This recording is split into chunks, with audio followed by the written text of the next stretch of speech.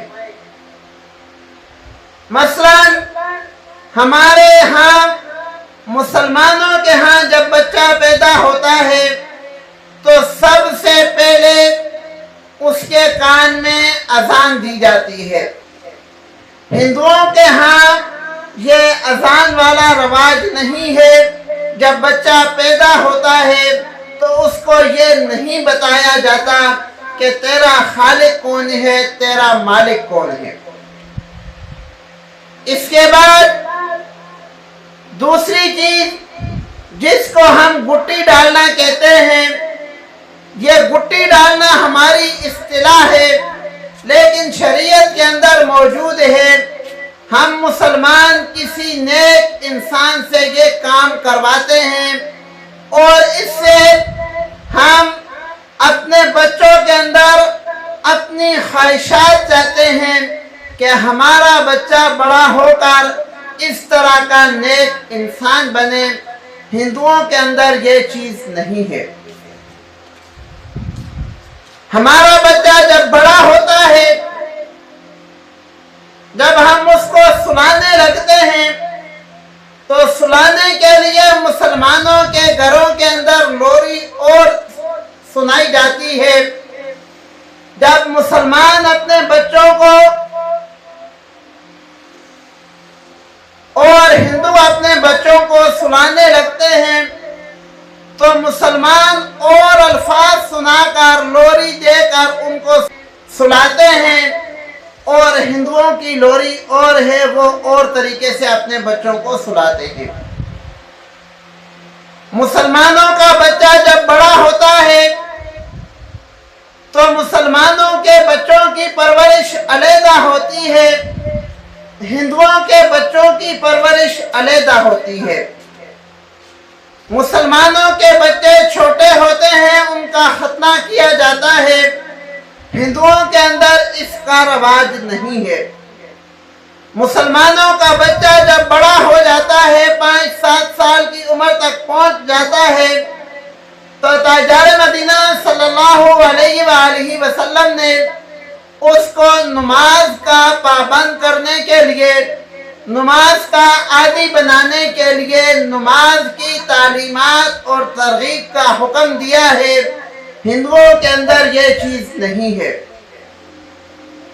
مسلمانوں کا بچہ جب پڑھائی لکھائی کے قابل ہوتا ہے، اس کو قرآن پڑھایا جاتا ہے، ہندوؤں کے بچوں کو یہ قرآن نہیں پڑھایا جاتا۔ مسلمانوں کے بچوں کو والدین کی عزت، والدین کا احترام، بڑوں کا احترام اور معاشرے کے اندر امن و استحکام کے لیے تعلیمات دی جاتی ہیں۔ یہ بچے جب بڑے ہو جاتے ہیں، جوان ہو جاتے ہیں، تو ہمارے بچوں کے اندر اور ہندوؤں کے بچوں کے اندر نام کا فرق رہ جاتا ہے۔ اس کے علاوہ بہت سارے فرق ختم ہو جاتے ہیں۔ مثلا ہمارے بچوں کے چہروں پر داڑھی نہیں ہوتی جیسے ہندوؤں کے بچوں کے چہروں پر نہیں ہوتی۔ ہمارے بچے صبح 10 بجے، 8 بجے، 9 بجے اٹھتے ہیں، نماز نہیں پڑھتے، بالکل جیسے ہندوؤں کے بچے نماز نہیں پڑھتے۔ ہمارے بچے قرآن پاک کی تلاوت نہیں کرتے بالکل جیسے ہندوؤں کے بچے قرآن پاک کی تلاوت نہیں کرتے۔ ہمارے بچے اور ہندوؤں کے بچے جب جوانی کو پہنچتے ہیں تو عمل کے اعتبار سے وہ برابر کیوں ہو جاتے ہیں؟ حالانکہ ہم علیحدہ ملک میں رہتے ہیں، ہم نے ان بچوں کا نام بھی مسلمانوں والا رکھا، ہم نے ان بچوں کو قرآن بھی پڑھایا، ہم نے ان بچوں کو چھوٹے بڑے کی تمیز بھی سکھائی، ہمارے بچے مسجد میں بھی آتے رہے، وقتاً فوقتاً ہمارے بچے دینی مجالس کے اندر بھی شریک ہوتے رہے۔ پھر بھی ایک ہندو کا بچہ اور ایک مسلمان کا بچہ جب جوان ہوا، 22 سال کی عمر کو پہنچا، جب دونوں سامنے کھڑے ہوئے تو مسلمان کا بچہ بھی کلین شیو ہے، ہندو کا بچہ بھی کلین شیو ہے، مسلمان کا بچہ بھی قرآن نہیں پڑھتا، ہندو کا بچہ بھی قرآن نہیں پڑھتا، مسلمان کا بچہ بھی نماز نہیں پڑھتا، ہندو کا بچہ بھی نماز نہیں پڑھتا۔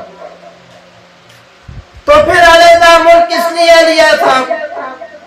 اگر ہندوؤں کی طرح ہی رہنا تھا تو ہندوؤں کے ساتھ ہی رہ لیتے، کم از کم نام کے مسلمانوں کی ایک وحدت تو برقرار رہتی، مسلمان پاکستانی اور مسلمان ہندوستانی دو گروہ تو نہ بنتے، سارے ایک جیسے مسلمان ہوتے۔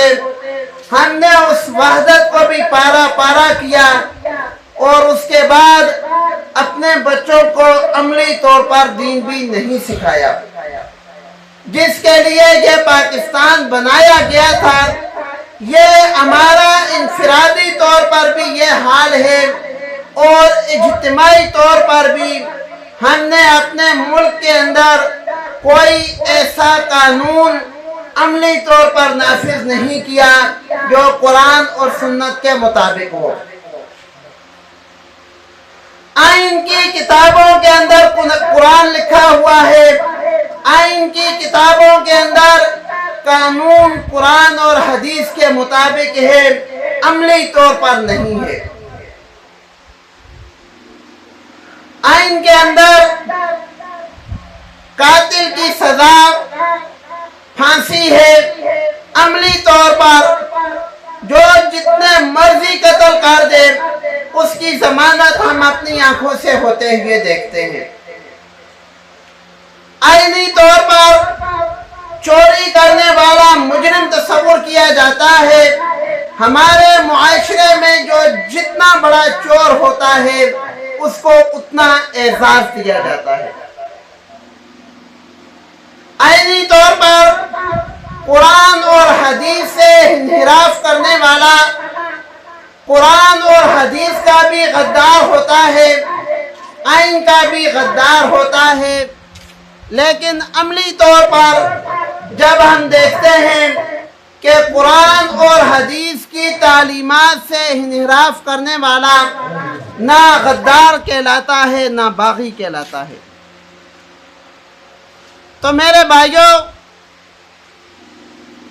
اگست کا مہینہ ہے، آج ہم سب پھر یہ تجدید عہد کریں کہ ہم نے جس مقصد کے لیے یہ پاک زمین حاصل کی تھی اس مقصد کو پورا کرنے کے لیے اپنی زندگیاں قربان کر دیں گے، اور جس مقصد کے لیے ہمارے بڑوں نے قربانیاں دی تھیں اس مقصد کو پایہ تکمیل تک پہنچائیں گے۔ اللہ رب العالمین ہم سب کو قرآن و حدیث کے مطابق اپنی زندگی گزارنے کی توفیق عطا فرمائے۔